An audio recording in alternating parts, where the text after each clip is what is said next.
Latest టెక్నాలజీతో చిన్న injection తో నన్ను పూర్తి ఆరోగ్యవంతురాలను చేశారు. Elite spine and pain management centre, Manikonda, Dilsukh Nagar. నమస్కారం, వెల్కమ్ టు ఆర్టీవీ. నేను మీ దీప్తి. ఈరోజు మన ముందున్నారు మాజీ శాసనసభ్యులు, మాజీ ఆర్టీసీ చైర్మన్, ప్రముఖ రాజకీయ విశ్లేషకులు గోనె ప్రకాష్ గారు. వారితో మాట్లాడి తెలుసుకున్నాం అసలు ఏపీలో ఎలక్షన్స్లో అసలు ఏం జరగబోతుంది అని. అమ్మ నమస్కారం సార్, ఇప్పుడు మీరు ఏపీలో పరిస్థితి చూసి వచ్చారు కదా, ఎవరికి ఎన్ని స్థానాలు వస్తాయి అనుకుంటున్నారు? గెలుపు ఎవరిది అసలు? Assembly Lok Sabha? Assembly, Lok Sabha sir. Lok Sabha 25, okay. 19 నుంచి 22, ఓకే. 19 మినిమం 22. ఓకే. జనసేన 2 సీట్లు చేస్తుంది, 100% గెలుస్తాయి. Okay. BJP 4, 6, 4, okay, 4 to 5. Okay. మిగతా టీడీపీ. నేను అనుకుంటున్నా కడప కూడా పోతుంది అంటున్నారు, అంటే టీడీపీకి కూడా ఛాన్స్ రావచ్చు అంటున్నారు. బట్ కడప అండ్ అరకు, రాజంపేట కూడా ఓడిపోతుంది అంటున్నారు. బట్ నాకుండే హోప్ ఏదైతుందో నేను క్రాస్ చెక్ చేయలేదు. బట్ అనుకోకుండా నేను తెలంగాణ కోసం ప్రిపేర్ వచ్చిన కొన్ని మాట్లాడాలి కదా, 10-20 మందితో మాట్లాడితే నేను పోల్ ట్రెండ్ అయినాక నేను కొంచెం హెల్త్ సిక్ అయిపోయేది అవుతుందో ఉన్నాను చేయలేదు. కానీ 19 నుంచి 22 సీట్లు, 22. గతంలో కూడా చెప్పాను, బిఫోర్ నామినేషన్ 19-21. నేను పెద్ద మనిషిని కాదు, బట్ డిఫరెంట్ సర్వేలు, సెంట్రల్, స్టేట్ ఇంటెలిజెన్సీ, పలు సర్వే వాళ్ళతో మాట్లాడిన సారాంశమే నేను మీడియాకి చెప్తాను. నా ఓన్ క్రియేషన్ కాదు.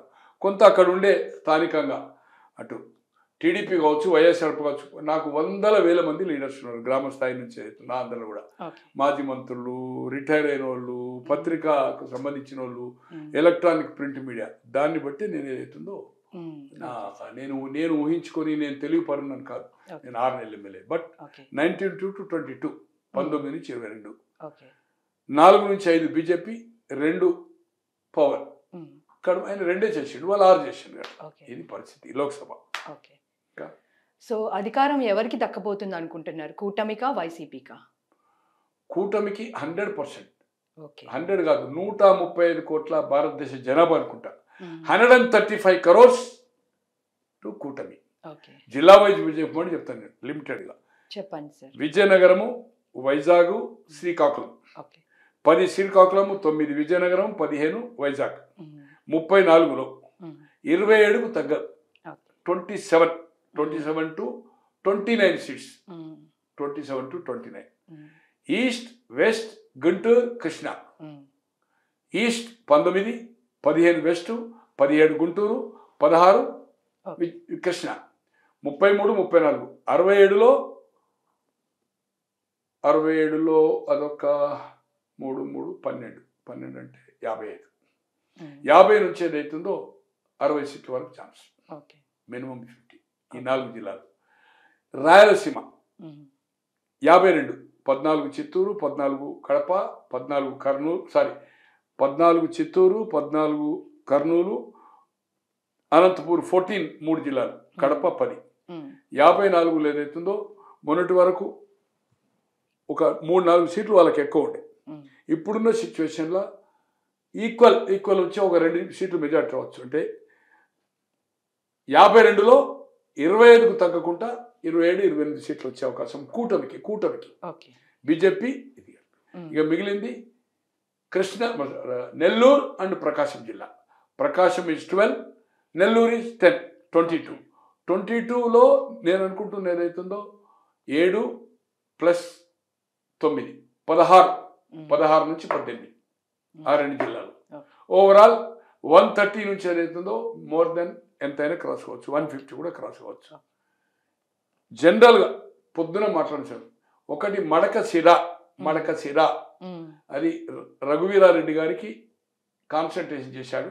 అది ఏమన్నా ఛాన్స్ ఉంటే కాంగ్రెస్కు ఒక ఛాన్స్, అది ఎమ్మెల్యేగా. తర్వాత ఏదైతుందో చీరాల, అమంచి అని 2009లో అనుకుంటే ఎమ్మెల్యే మొదటిసారి అండి, ఒకసారి ఇండిపెండెంట్ అయ్యాడు. ఇప్పుడు అతను కాంగ్రెస్ క్యాండిడేట్గా చేస్తున్నాడు. అక్కడ ఫైట్ ఇస్తున్నాడు. గెలిస్తే ట్రైడ్ ఫైట్లో గెలిచే అవకాశం ఉందని అంటున్నారు.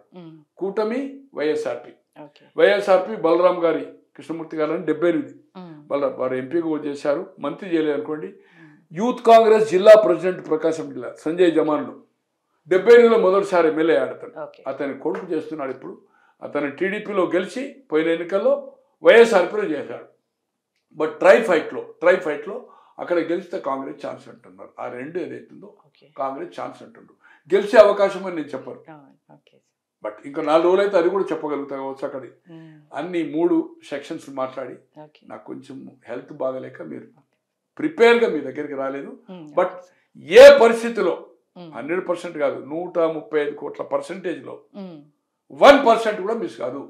కూటమి 130 నుంచి 150 వరకు కూడా పోవచ్చు, 51 కూడా క్రాస్ కావచ్చు. 19 నుంచి లోక్సభ, 22 లోక్సభ స్థానాలు. దీంట్లో ఏమాత్రం లేదు. కూటమి విజయం. పబ్లిక్ ట్రెండ్ ఈరోజు హైదరాబాద్ నుంచి దాదాపు 20-25 లక్షల ఓట్లు కసిగా పోయారు. అదర్ కంట్రీస్ నుంచి కూడా వచ్చారు.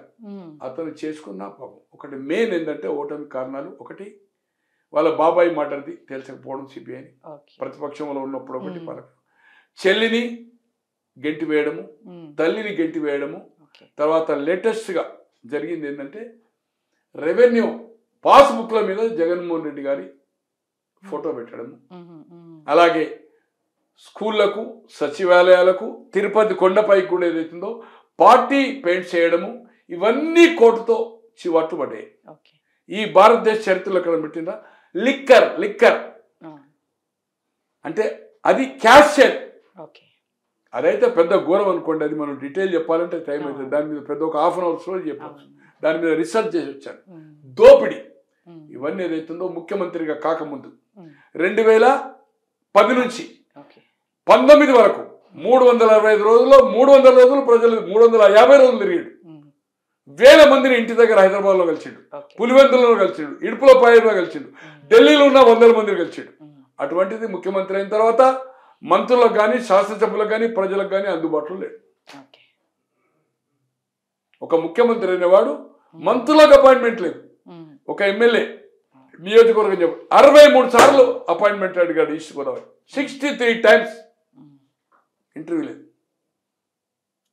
వరప్రసాద్ గారు కానీ మన దళితుడు మంత్రి అయ్యాడు గతంలో కాంగ్రెస్ గవర్నమెంట్లో, మళ్ళీ ఎమ్మెల్సీ అయ్యాడు, మళ్ళీ అటువంటి ఇప్పుడు క్రాస్ అయ్యాడు. వరప్రసాద్ ముఖ్యమంత్రి ఇంటర్వ్యూ దొరకదు, మొన్న మళ్ళీ బయటకు వచ్చాడు కదా.